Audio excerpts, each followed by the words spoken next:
pro aniversário de Sara. De quem? Era, de Sara. Que porra de aniversário de Sara? Há pouco, ó. Onde é? É longe. É um pouco longe, mas eu vou de bicicleta, hein? Tu já foi? Tu tá indo ou... Eu vou agora. Vai agora? Aqui, né? Pois tá bom. É, eu vou passar uma colônia e pintar o cabelo aqui, viu? Bota, se ajeita aí, bota uma colônia em você. Tu é na casa dela aniversário, é? É, Ô, é lá na rapaz. casa dela, no aniversário, viu? Tá certo, vai lá. Vai com essa colônia.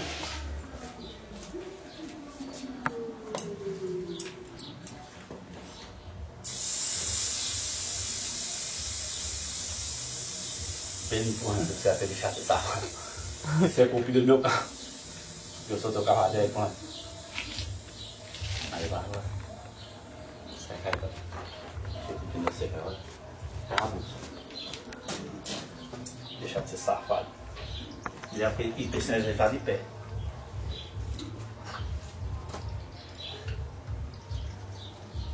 Ô Guilherme,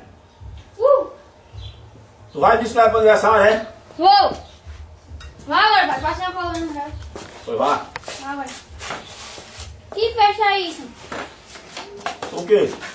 O grande biscoito furou essa teia. Ah, então você achou que teve furado aí agora? Fala outro que secou, Guilherme. Quem? Fala outro que secou. Me dá pé. É mentira dele.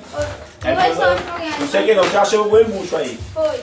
Ele secou. Eu subi aqui e ele tava cheio. Vai arrumar uma bomba pra você encher pra buscar. Ô, não, vai empurrando ela pro aniversário. Você vem, Vem, vem. vai empurrando, você vai empurrando ela e na volta você remontar, tá?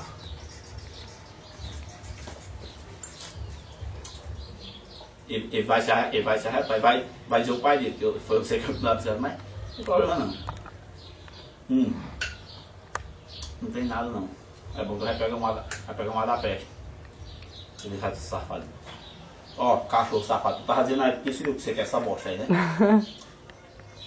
Tu foi dizer que pra ele ficar me marcando e acompanhando. Tu tá ligado?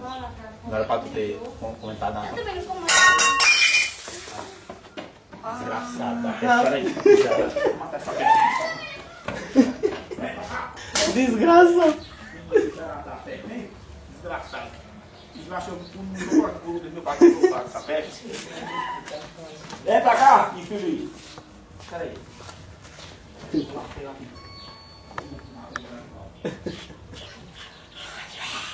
Correu aquele infeliz. Olha o corpo do sapo infeliz no meu pai. Aí, André. Você não cortou o pau do sapo? Cortou? Ué, cortou não. Mas quebrou o prato. Onde diabo ela arrumou esse sapo? Hã? Pegou ali na garagem, aqui debaixo da garagem. Aquele infeliz. Cadê o sapo? As plantas prontas. Ela tem agora, perdi a comida, não foi? Mas também tem agora, eu vou pegar. Eu vou arrancar os da bicicleta de lá agora. Vou arrancar e pagar pra pinchar essa sapato, tá vendo?